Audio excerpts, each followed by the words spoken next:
Olá, minha gente, sejam todos muito bem-vindos ao podcast Papo de Redação desta quinta-feira. Hoje é dia 24 de outubro, episódio de número 356. Eu sou o Lucas Luquezzi e trago aqui de segunda a sexta-feira, com a ajuda dos meus colegas e das minhas colegas repórteres, as principais notícias do dia aqui do Grupo Folha. Gente, fiquem ligados, tem um zap da redação para você enviar suas sugestões de matérias ou de entrevistas, reclamações também, por que não, no 999715300, além da nossa seção de comentários do canal da Folha no YouTube. E eu quero adiantar aqui algumas notícias que vamos tratar. Para começar aqui, da infeliz morte de um bebê de 2 meses, né, que acabou sendo engasgado, né, por conta do leite. Já já a gente fala desse assunto. Tem também a convocação de mais 90 aprovados do concurso da Guarda Civil Municipal de Boa Vista. Vamos falar também de algumas medidas depois dessa onda de insegurança no bairro 13 de Setembro, especialmente naquele entorno da Rodoviária Internacional de Boa Vista. O negócio está pegando fogo ali, né? E, infelizmente, né, deixando as pessoas em risco. A pessoa vai lá para viajar, para um momento feliz, e acaba correndo esse risco, infelizmente. E também, gente, a investigação de um contrato milionário da Prefeitura de Iracema, firmado com uma empresa cujo endereço é suspeito. Já já a gente fala por quê a respeito disso. Quero aqui anunciar, antes de mais nada, a presença da minha editora-chefe, Dina Vieira. Seja muito bem-vinda, Dina, ao nosso podcast. Obrigada, Lucas, pelo convite. Mais uma vez a gente participando aqui do Papo de Redação.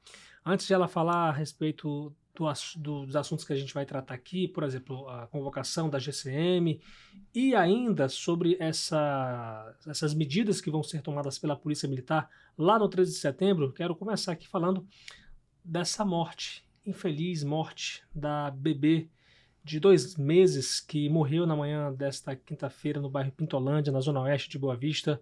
O nome dela era Maia Menezes Xavier. Ela teria se engasgado com o leite. O corpo foi removido pelo Instituto de Medicina Legal, o IML, e o Instituto apontou 3 causas para a morte da menina: a asfixia mecânica, que pode ocorrer com o engasgo; broncoaspiração, que é o processo em que líquidos, por exemplo, entram nas vias aéreas e podem causar a morte por asfixia; e meio líquido, nesse caso, leite. Após a emissão do laudo investigativo da morte, o IML liberou o corpo dessa menina a família, né, para poder sepultá-la no cemitério Campo da Saudade, no bairro Centenário, na zona oeste da capital. O Corpo de Bombeiros Militar de Roraima informou para a gente que foi informado foi chamado às 4h18 de hoje para poder atender essa ocorrência, e ao chegar à residência da Maia, a guarnição encontrou a criança deitada sobre a cama, já sem sinais de vida. A equipe dos bombeiros iniciou imediatamente os procedimentos de reanimação cardiopulmonar e ventilação mecânica com bolsa, válvula, máscara, até a chegada do suporte avançado de vida do Serviço de Atendimento Móvel de Urgência, o SAMU, além de ministrar oxigênio puro. E aí a equipe médica do SAMU, ao chegar à residência, assumiu essa ocorrência e iniciou o suporte avançado, mantendo a oxigenoterapia e aplicando medicações com manobras técnicas e avançadas para tentar reanimar a criança. No entanto, apesar dos esforços, a médica do serviço declarou o óbito da vítima às 5h30 da manhã. A Polícia Militar foi acionada e a ocorrência foi repassada à corporação.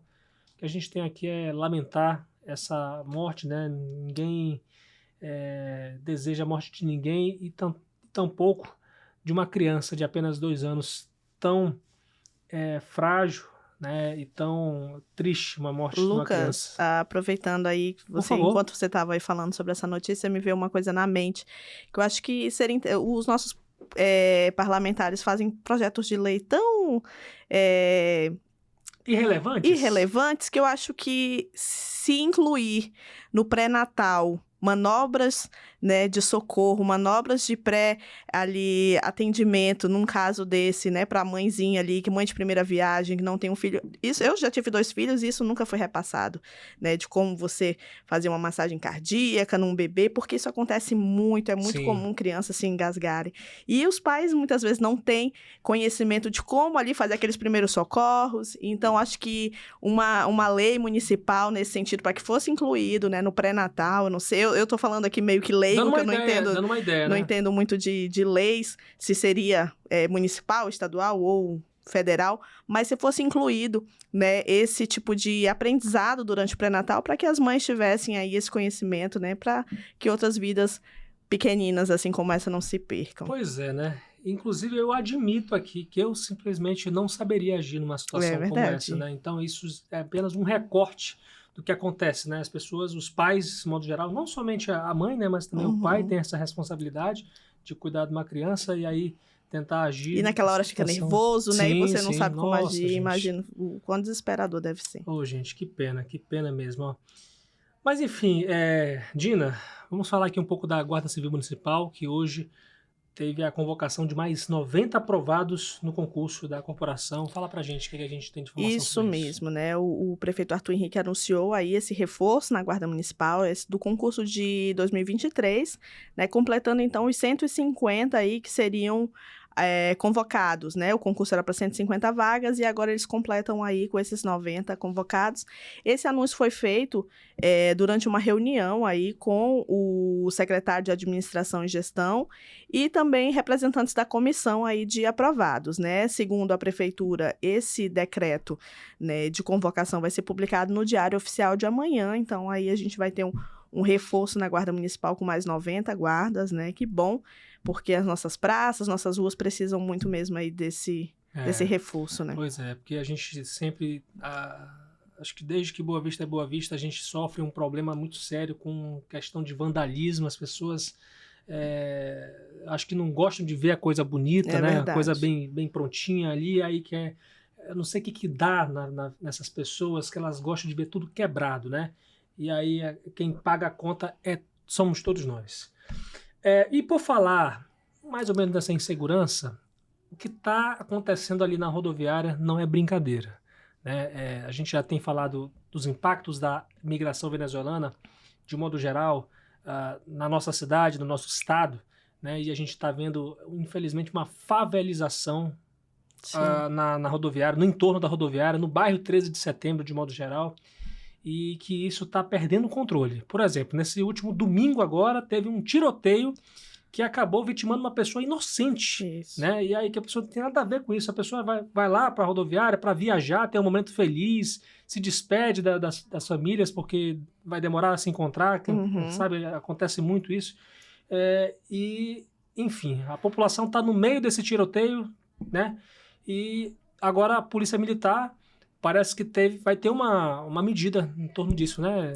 Isso, Lucas. Tina. A gente ontem, né, saiu com uma reportagem falando, né, da insegurança ali no local, né, de como os comerciantes estavam se sentindo, as pessoas que trabalham ali próximo, né? Então a gente saiu com essa reportagem e na resposta, né, o governo preferiu se manifestar por meio dessa entrevista que foi realizada hoje pela manhã, né, no Bom Dia Roraima, aqui mesmo na Rádio Folha, né, com o Natanael.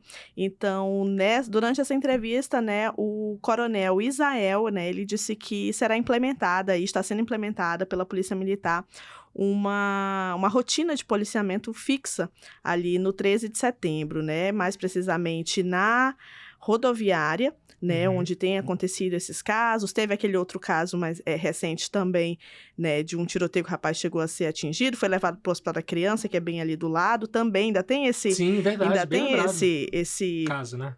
Esse caso, e também tem esse risco, né, porque a gente tá ali levando nossas crianças para o hospital e tá ali, a gente vê que eles ficam, né, amontoados ali no estacionamento do hospital, então tem toda essa questão ainda. É. E segundo a PM, né, eles já vinham fortalecendo esse policiamento, mas que agora eles vão manter equipes fixas, inclusive com o BOP, com o Canil, que são mais especializados, né, em ações desse tipo, com tiro e que envolva esse tipo de violência, né? E também ele falou também sobre a questão da Feira do Produtor, né, que também é um ponto ali que também está crítica a situação da insegurança, Até né? corpo acharam lá, né? Até corpo acharam, e teve, anteontem também, teve tiroteio lá, pleno meio-dia, tendo tiroteio. Jesus, então as pessoas, hoje a gente não pode nem sair numa feira para fazer uma compra, não pode viajar, não pode ir num hospital, então, né, a polícia aí tá tentando agora correr atrás do prejuízo, né, Lucas? Isso aí já vinha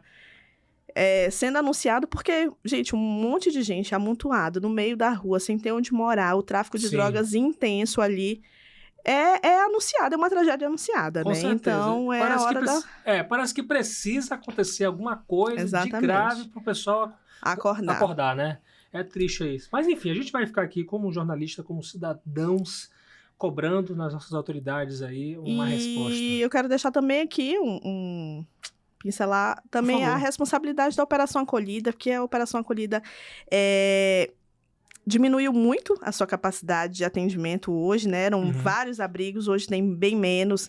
Então, essas pessoas entram no Brasil indiscriminadamente e aí ficam perambulando aí pela rua. Antigamente, né, a Operação Acolhida tinha aquele trabalho mais firme e agora a gente está aí entregue a essa criminalidade e tá difícil. Assim, jamais a gente vai generalizar uma situação aqui, porque tem pessoas que estão fugindo de uma ditadura sanguinária, né, na Venezuela, que elas estão em busca de novas oportunidades, porque no país delas não tem. Mas, infelizmente, como o Brasil é a casa da mãe Joana, né, entra todo tipo de gente. Entra todo mundo, sem qualquer controle, né? Entendeu? Então, tipo assim, é essa situação que vai perdendo o controle, cada dia mais perdendo o controle. A Operação Acolhida diminuiu a quantidade de abrigos, ainda mais no momento, Dina, que, segundo dados da Organização da ONU para Migrações, né, a ONU, foram quase 20 mil pessoas que entraram no Brasil. Isso aí em dados de entradas, né? Porque tem aquele venezuelano que entra e volta, né? Então, na verdade, o que está contabilizando ali são as entradas. A cada entrada de venezuelano é contabilizada e aí, poxa, quase 20 mil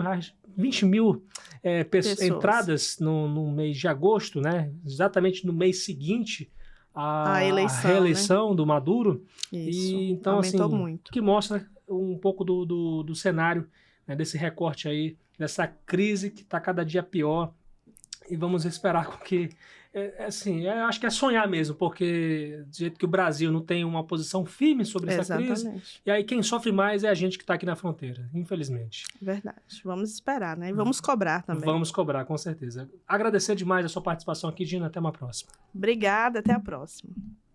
Muito bem, minha gente, vamos agora falar de um assunto muito sério também. O Ministério Público de Roraima abriu um procedimento preparatório para investigar um contrato de mais de R$2.300.000 firmado pela Prefeitura de Iracema com uma empresa de engenharia para a pavimentação de estradas vicinais na cidade, que fica no sul aqui do estado. E ao abrir a apuração, o promotor de Mucajaí, que é uma promotoria que também abarca aí a jurisdição de Iracema, né? O promotor de Mucajaí, Ulisses Moroni Júnior, considerou o resumo do contrato publicado na seção de editais da Folha e a apuração da coluna parabólica daqui do Grupo Folha, que ao visitar o endereço dessa empresa, descobriu que no local funciona uma cooperativa de taxistas e que esses profissionais simplesmente desconhecem o empreendimento. A nossa equipe foi lá presencialmente saber e aí se deparou com essas perguntas que ainda não têm respostas, né? Porque a nossa equipe foi lá, né, verificar a situação e, de repente, pensando que tem uma fachada de uma empresa de engenharia, mas, na verdade, tem fachada de outras empresas, né, e simplesmente nós não achamos qual seria a empresa, né, e tampouco as pessoas que a gente conversou não souberam responder. Então, isso aí acabou resultando nessa nota na coluna parabólica e que, consequentemente, chamou a atenção do Ministério Público de Roraima por meio da promotoria de Mucajaí, que agora vai querer saber que situação é essa, que história é essa. Inclusive, eu procurei aqui por mensagem o prefeito de Iracema, Jairo Ribeiro, do Republicanos, que até o momento não deu resposta, e a gente quer saber que situação é essa, né? Para a gente dar um esclarecimento a mais aqui, né? Eu não sei se a prefeitura de Iracema tem assessoria, mas, por favor, se tem, dê um esclarecimento, não para mim, mas para a população, especialmente a população de Iracema, que quer saber que situação é essa, né? Um contrato de R$2.300.000, por mais que seja uma empresa de engenharia, por mais que seja uma coisa positiva, mas o que coloca-se sob suspeita é exatamente por que uma empresa ela tem um... Por que a prefeitura de Iracema fechou um contrato com uma empresa que a gente não sabe nem se está lá mesmo, né? O CNPJ bate lá no endereço da empresa e simplesmente quando a gente vai lá não encontramos a empresa. Que situação é essa, né? Muito estranho mesmo. No MP, esse tipo de procedimento preparatório, ele é uma investigação inicial para apurar indícios de irregularidades. Geralmente, ele é aberto quando os fatos ou a autoria não estão claros ou quando não é evidente que a investigação seja do órgão ministerial. No caso, Ulisses Moroni, que é o promotor do Ministério Público lá em Mucajaí, designou servidores da promotoria para atuar nessa apuração. E após o cumprimento das formalidades, os autos vão voltar conclusos para o promotor. Então, sempre gosto de parabenizar aqui o Ministério Público de Roraima, né? Eu tenho um grande respeito pelas nossas autoridades, especialmente do Ministério Público e também da Polícia Federal, né? Todos os dias aqui praticamente a gente fala de investigações e parabenizar o trabalho de vocês. Qualquer situação que haja algum tipo de suspeita e que haja uma resposta rápida, porque a gente publicou a coluna num dia e no dia seguinte já teve uma abertura de um procedimento para poder apurar essa situação. Então, realmente é interesse em trabalhar pela população, né? Parabéns aí ao Ministério Público, ao promotor Ulisses Moroni, e vamos aí acompanhar o transcorrer e deixar aberto sempre espaço para a Prefeitura de Iracema, se quiser se pronunciar a respeito disso. Não somente, né, a questão desse contrato milionário, mas também, por favor, dê explicação sobre os concursados que não estão recebendo salário lá em Iracema, né, por conta de supostas perseguições políticas, né? A gente está até agora sem saber o porquê, eles também, né, até agora a gente não recebeu resposta alguma. Vamos ficar aguardando aqui, né? Na verdade, a resposta não é para a gente não, é para a população de Iracema.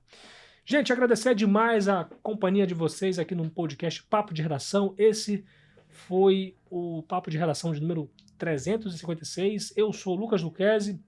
Tive aqui os trabalhos técnicos de Fábio Lopes, Rio Ferreira e John Woodson.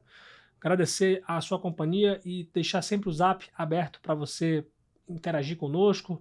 999715300. Tem a seção de comentários do canal da Folha no YouTube aberta para você e também as nossas redes sociais. Instagram da Folha BV. A Folha BV também está no YouTube, evidentemente, no Facebook, né, e no X. Rádio Folha BV no Instagram, Folha FM 100.3 no Facebook e no YouTube. E eu tô lá no Instagram, @LucasLuquezzi, com os bastidores do Papo de Redação, com os cortes. Tamo junto, interaja comigo lá e manda sua sugestão de matéria, troca uma ideia comigo. O espaço tá todo aberto para você. Muito obrigado, minha gente. Até amanhã às 6 da tarde, se Deus quiser.